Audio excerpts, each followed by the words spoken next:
தூதர்களே நீங்கள் யாவரும் அவரை துதியுங்கள். அவருடைய சேனைகளே நீங்கள் யாவரும் அவரை துதியுங்கள். அதை 148:2. சரி, அப்போ பார்க்கும்போது 38 பாருங்க. சாரி 138 2 பாருங்க. உமது பரிசுத்த ஆலயத்துக்கு நேராக நான் பணிந்து உமது கிருபையின் நிமித்தமும் உமது உண்மையின் நிமித்தமும் உமது நாமத்தை நான் துதிப்பேன். சகல பிரஸ்தாபத்தை பாருங்க, இங்க வந்து பாருங்க அந்த வார்த்தை, உமது சகல பிரஸ்தாப காட்டிலும் உமது வார்த்தையை நீங்க மகிமைப்படுத்துவீங்க. அவர் வார்த்தை யாரு சொன்னாலும் அவர் மகிமைப்படாது. அதுதான் ரொம்ப முக்கியம். யாருன்னா சொல்றேன், சின்ன குழந்தை சொன்னா கூட அவர் நாமம் மகிமைப்படத்தக்கதான நாமம். அவர் நாமம் அதிசயமானது.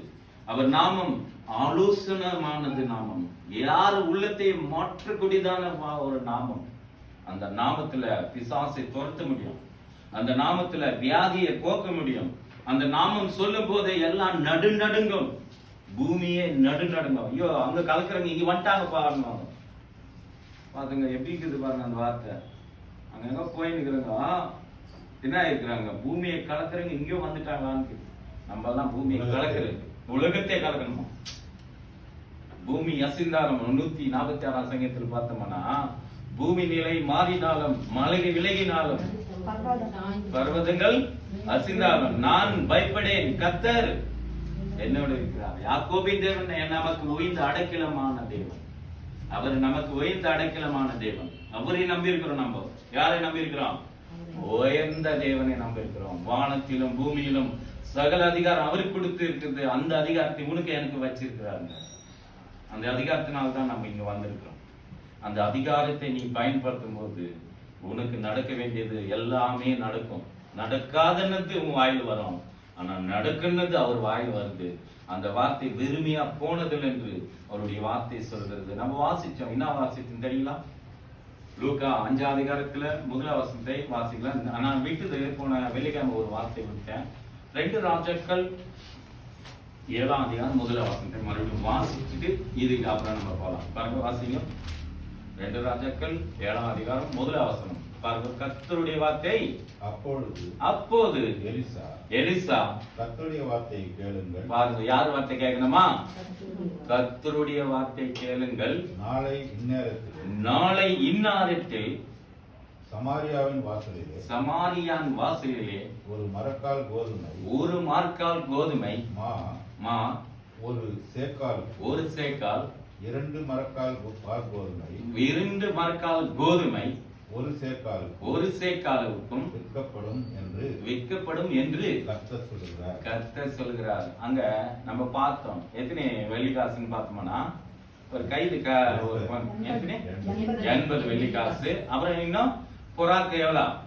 5 வெள்ளிக்காசுன்னு பார்த்தோம் போன வெள்ளிக்கிழமை. அது திரும்ப இன்னொரு வாரத்தில் பார்க்கலாம் வெள்ளிக்கிழமை வரும்போது. இப்போ நம்ம இந்த லூக்கா அதிகாரத்தை போகும். கர்த்தருடைய வார்த்தையை கேளுங்கள்.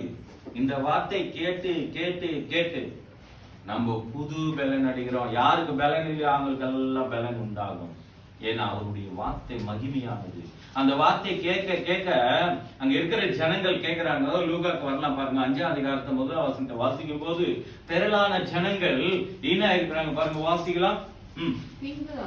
பின்பு அவர் கடல் அருகே நின்றபோது பாருங்க, திரளான ஜனங்கள் தேவ வசனத்தை எங்க பாருங்க, கர்த்தருடைய வார்த்தை கேளுங்கள். இங்க என்ன வந்துங்க, திரளான ஜனங்கள் அங்க என்ன பண்ற சொல்லுங்க, வாசிங்க மறுபடியும். அவரிடத்தில் வந்து நெருங்கினாங்க. யார் வார்த்தை கேட்கறதுக்கு வந்திருக்கோம்? நம்ம எல்லாம் கர்த்தருடைய வார்த்தை, தேவனுடைய வார்த்தை. இயேசு அங்க பேசுறாருங்க. இப்போ அங்க ஒரு கலரியா என்ற அந்த சமுத்திர ஓரத்துல வந்து அங்க இருக்கிற ஜனங்கள்லாம் கூட்டம். இயேசு எங்க வந்தாலும் கூட்டம் தான். அவர் எங்க போனாலும் அற்புதம் தான். அவர் எங்க நின்னாலும் அது அதிசயம் தான். காரணம், அவர் நிக்கிற இடமெல்லாம் ஜனங்கள் கூடி கூடி வராங்க. காரணம், அவர் வாயிலிருந்து இன்னும் தயவுள்ள வார்த்தை வருதா? எனக்கு சுகம் இல்லையா, நான் அவரை போய் பார்த்தனா நான் சுகம் பெற்றுவேன் வரான். பிரச்சனை மாறும். பிரச்சனை பத்தி சொல்லக்கூடாதுன்றது வேதம் நமக்கு சொல்லுது. என்ன பிரச்சனை? நம்ம அதுக்கு முன்ன நம்ம மார்க்க 4ஆம் அதிகாரத்தில் பார்ப்போம். ஒரு பிசாசு பிடிச்சவன் இருக்கிறான் அங்க. அதுக்கு முன்னே நம்ம போன வாரத்துல நம்ம வாசிச்சோம். ஏன்னா அது 4ஆம் அதிகாரத்துல பார்க்கும்போது நாம் கடல் அருகிலிருந்து இன்னும் அக்கறைக்கு போவோம் என்றுதான் பார்த்தோம். அதே திரும்ப இந்த கடல் அருகில தேவன் மார்க்கு சுவிசேஷம் நம்ம லூக்கால பார்த்துட்டு இருக்கோம்.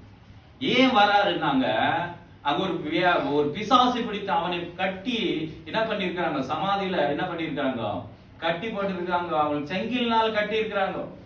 அந்த செங்கில்னால் கட்டினாலும் என்ன பண்ணான், அந்த செங்கிலை கூட அறுத்து கொண்டு என்ன பண்றான், அவனை யாரும் ஒருவரும் அடக்க முடியும். அவன் சமாதியில வச்சாலும் அவன் என்ன பண்ண முடியல, ஒருவரும் கண்ட்ரோல் பண்ண முடியல. அதானே? அப்போ கண்ட்ரோல் பண்ண முடியாதது அவர் வராருங்க கண்ட்ரோல் பண்ண. உன் வாழ்க்கை என் வாழ்க்கை வந்தா உங்க வாழ்க்கையை கண்ட்ரோல் பண்ணுவாரு. அவர் இருக்கும்போது நீங்க கண்ட்ரோலா வாழ முடியுமே காணி நீங்க கண்ட்ரோல் மாற முடியாது. ஸ்டேரிங் புஷ்டா வண்டி ஓட்ட முடியுமா? சொல்லுங்க. எல்லாரும் நான் கூட சின்ன பையன் ஸ்டேரிங்ல உட்கார வச்சிடறாங்க. ஒரு 2 வீலர்ல கூட பசங்களை உட்கார வைக்கணும். ஓட்ட முடியுமா? தெளிவு வேணும். நீ ஓட்ட தெரியணும், பேச தெரியணும், வாழ்க்கை என்ன வேணும் அதுக்குதான் சொல்லி கொடுக்கணுமே. நம்ம பிள்ளைகளுக்கு வா இப்படி சாப்பிடாது பாருன்றோம். எதுக்கு? அவன் சாப்பிட தெரியல, நம்ம கத்து கொடுக்குறோம் இல்லைங்களா? வண்டி ஓட்ட தெரியல, வண்டி ஓட்ட முடியாதுங்க. என்ன ஆயிடும்? அவன் கொடுப்போமா? யாருன்னா கொடுக்க மாட்டோம். ஏன் கொடுக்க மாட்டோம்? நமக்கு தெரியும் அவனுக்கு தெரியல அப்படின்னு. அப்போ தெரியலான ஜனங்கள் அவருடைய வார்த்தை கேட்க வந்திருக்காங்க.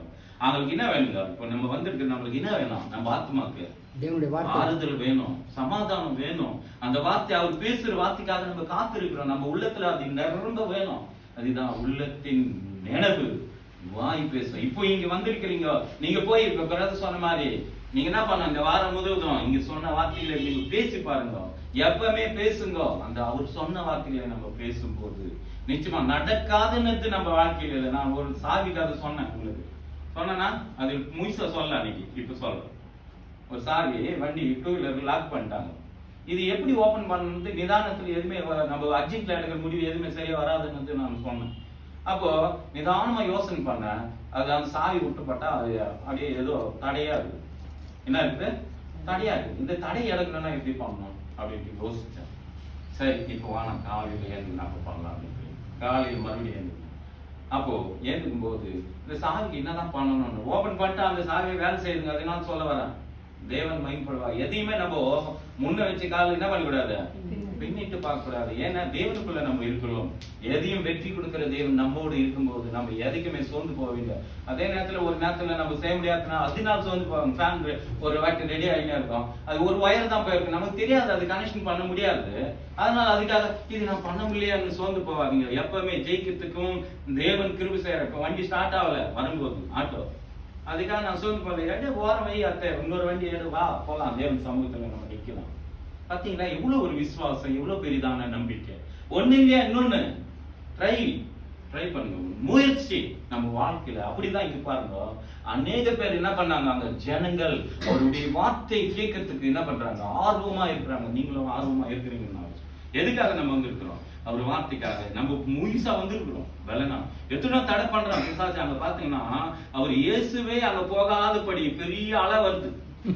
மழை வந்துச்சிங்களா, அலை வந்துச்சிங்களா? நம்ம பேசும்போது பாருங்க, சொன்னது நல்லதுதான்.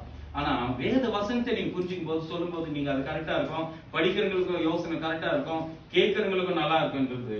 நாம் போதிக்கிறது மட்டும் இல்ல, உன்னை நீ ஃபர்ஸ்ட் போதித்து கொண்டு மறுபடியும் தான் நம்ம போதிக்க முடியும். இல்லைன்னா நம்ம போதிக்க முடியாதுங்க. சாதாரணமா நம்ம ஆயத்த பண்ணி தான் இன்னொருத்தருக்கு போதிக்க முடியும். நீ ஆயத்தமானு கேட்கறாங்க, உலகத்தால் கேட்கறாங்க, உனக்கு தெரியுமா? தெரியும்னு சொல்லிட்டுமானா அந்த தெரிஞ்ச மாதிரி நம்ம நடந்துக்கணும். தெரியாதுங்க போய் எதுவும் பண்ண முடியாது. அப்போ அந்த சாவி தொடர்றதுக்கு என்னால முடியல, பிரயாஸ் பண்ணலாம் எல்லாம் அப்படின்ட்டு அந்த சாவி விட்டுப்பட்ட ஏதோ ஒரு அட்டை இருந்தது. அந்த அட்டை தைக்கணும்னா ஒரு என்ன பண்ணா, கத்திரிக்கோள் விட்டு லைட்டா பொங்கல் தட்டினாங்க. வேற இடத்துல தட்டினா ஒஞ்சிடும் இல்லையா? அது இதையும் போய் மாட்டிங்கன்னா ஆகும், வருமா? வராது. அதனால முதல்ல கட்டில் தட்டின சாவி ஓப்பன் ஆயிடுச்சு. காலையில் சொன்னா அவங்க வீட்டுல இருக்கிறவங்க சொல்லி என்ன சொல்லுங்க தெரியுங்களா, ஓபன் பண்ணி காட்டுறேன் அப்படின்னு சொன்னாங்க. ஓபன் பண்ணி காட்டுங்க சாவி அந்த இது வச்சு அந்த சாவியில ஓட்டினுக்கிறாங்க. அப்ப பாத்தீங்களா எவ்வளவு தான ஒரு நம்பிக்கை, விசுவாசம். தேவன் நம்மள யாரு கொண்டுங்க பிளைட் போயிட்டு காலை விட்டு நான் சொல்லியே வந்தேன். ஃப்ளைட்ல கூட தேவனுடைய வார்த்தை சொல்லத்துக்கு போய் நிற்பாங்க. நான் எங்க வீட்டுக்காரங்களுக்கு சொன்னாங்க, ஐயோ மையா கலிசாகிறது எல்லாமே பார்த்தேன். நான் அதிகம் கம்சில் கூப்பிட்டு எல்லாம் கிளீன் பண்ணிடலாம் பண்ணிட்டேன். சுத்தமா இருக்கு மையா. பெருமைக்காக சொல்லுங்க, இந்த வார்த்தைகளை நம்ம கொஞ்சம் கவனிங்க. நம்ம வெளியே தான் வரோம், அது அசுத்தம் தான் உலகங்க. அந்த அசுத்திலிருந்து உன்னை என்னை மீட்டெடுத்து தேவனுக்கு நன்றி உள்ளதா இருங்க. அது எல்லாமே பார்த்தா கலிசா தான் இருக்குது. அதுக்காக வெளியே வர முடியாதா?